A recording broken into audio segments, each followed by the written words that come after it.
Бажаємо постійної турботи від рідних і нехай кожен день вам приносить добру звістку. Задувайте. Дякую. Найстаршій жительці Золотого Потоку Ганні Храпко виповнився 101 рік. Її привітали родичі й представники громади. Ганна Храпко розповідає, погано чує, але бачить добре. Вільний час любить проводити в саду. А з кого гуляю? По саді ходжу. Я ці на квіти люблю.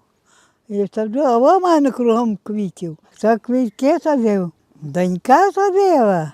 І я допомагала. Чи я керую? Так. Ні, я вже не керую. Вже все по керуванню. Я ще працювала довго. Вже все я лишила. Вже не роблю.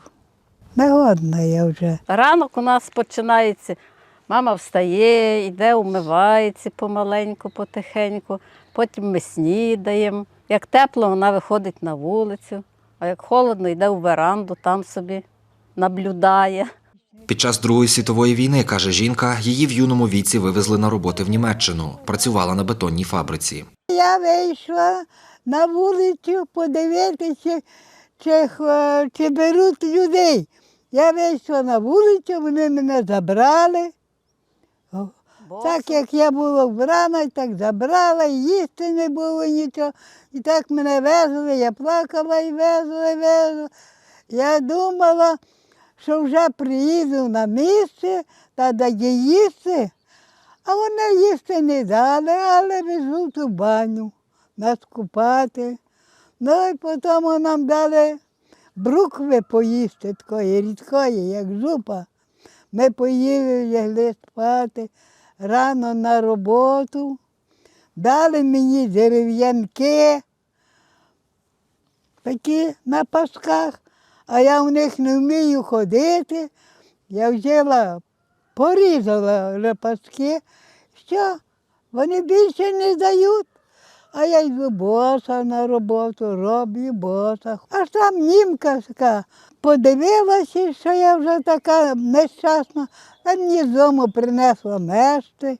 Ганна каже, на бетонній фабриці працювала 5 років. Цемент приходив, то ми так грузили.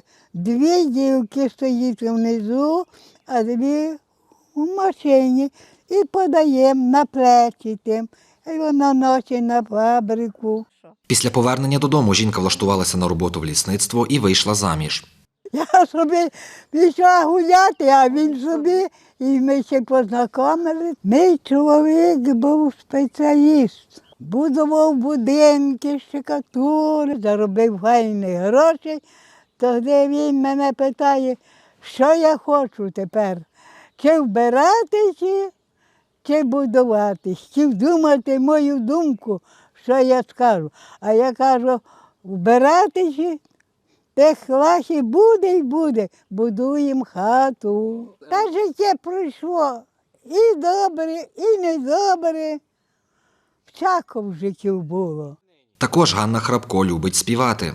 В саду ходила, цвіти збирала, кого любила, причарував. Ганна розповіла, яке бажання загадувала, коли задмухувала свічки на торті.